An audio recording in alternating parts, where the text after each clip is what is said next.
There's a lot of talk about unvaccinated people causing the surge in COVID-19 infections today.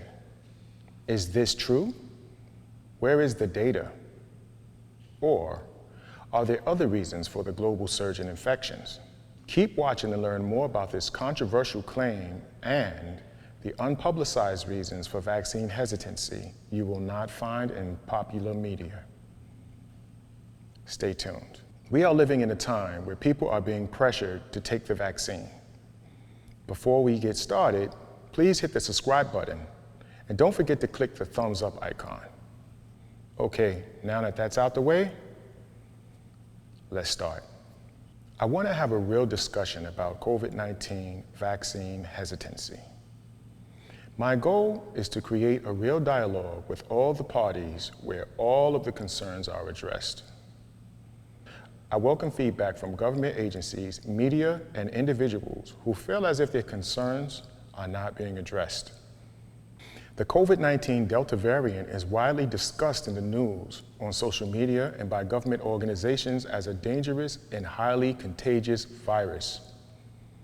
President Biden recently stated this is a pandemic of the unvaccinated, and many advertisements play throughout the day encouraging people to get the vaccine.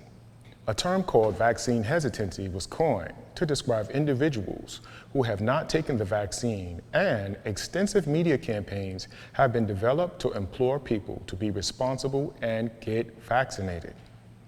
Now, before I go further, I want to make note of the tactics used to push people to get the vaccines.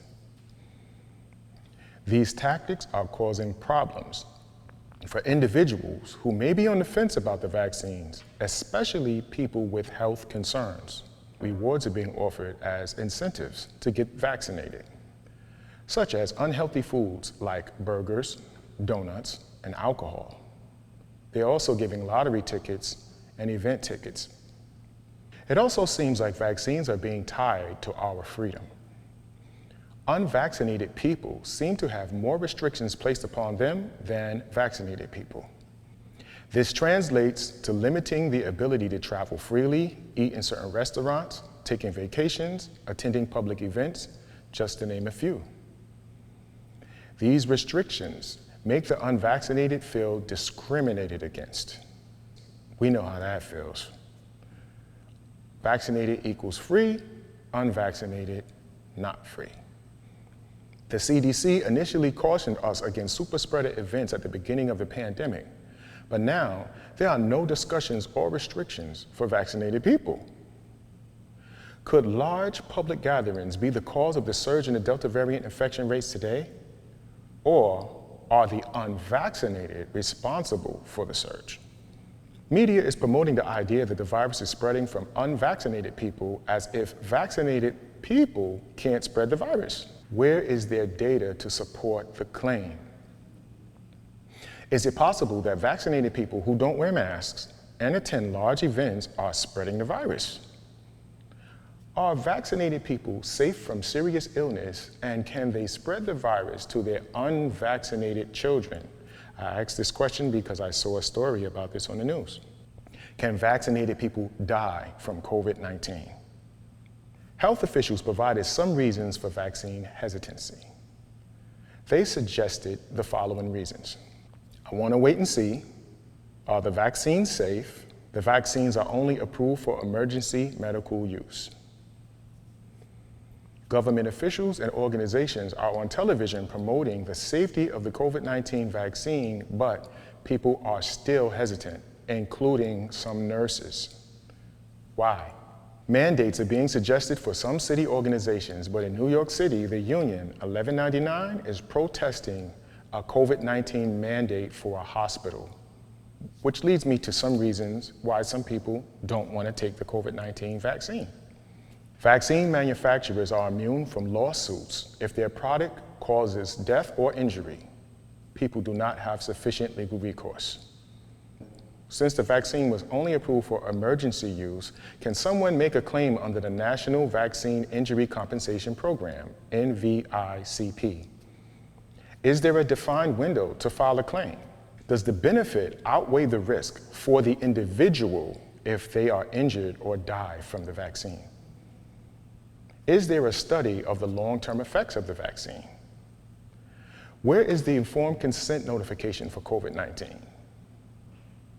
Does it mean you forfeit your rights if you are injured or killed because you volunteered to take the vaccine? It seems like the individual is assuming all of the risks. Will people lose their jobs if they refuse to take the vaccine? Do you need to take the vaccine if you had COVID-19? There should be some antibodies in you. Some religions are against altering human physiology. Are there accommodations available for exemptions? What are the ingredients of the COVID-19 vaccines, and do they contain elements that can cause harm or violate religious beliefs? Selective media coverage of vaccine adverse reactions are taking place. Dr. Sanjay Gupta made a statement on CNN that news reporting agencies should not publicize vaccine injury stories as it will discourage people from getting the vaccine. Can I still become seriously ill and die from COVID-19 after I am fully vaccinated? Can I get COVID from the vaccine? Other Americans feel as if the vaccines are being forced upon them with no real accountability. Lack of trust for governments, scientists, and society, especially by people of color.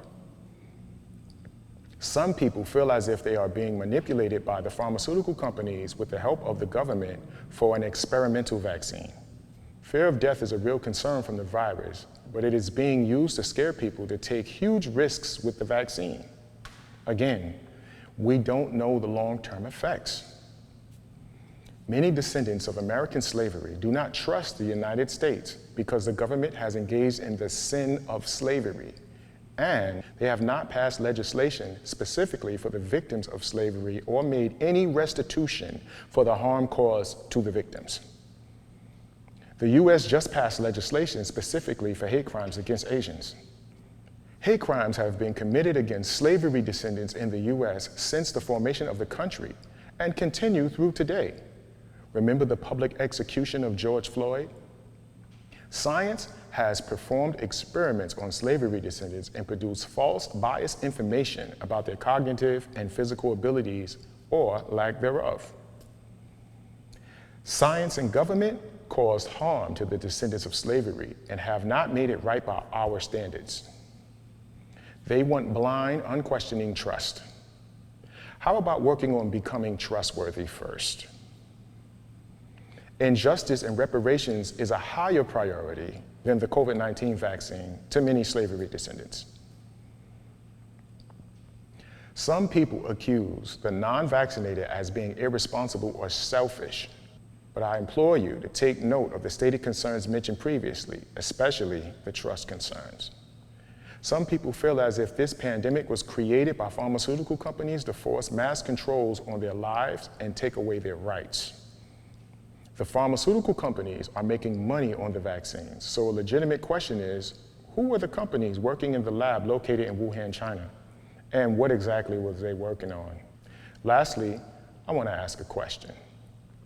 Is your life worth $250,000? Let me explain. If someone takes the COVID-19 vaccine and dies as a result of the vaccine, which may be hard to prove, the maximum death payout for some standard, regular, approved vaccines is $250,000. That's the maximum payout for death. Does this apply to the COVID-19 vaccine? Keep in mind, if it does, it must be proven that the vaccine is the cause of death. Good luck with that. I have included links to my sources for general vaccine information in the description below. Please check out the link for the not-for-profit organization and make a tax-deductible donation if you would like to support more content like this. I thank you for watching. Continue to ask questions and stay safe.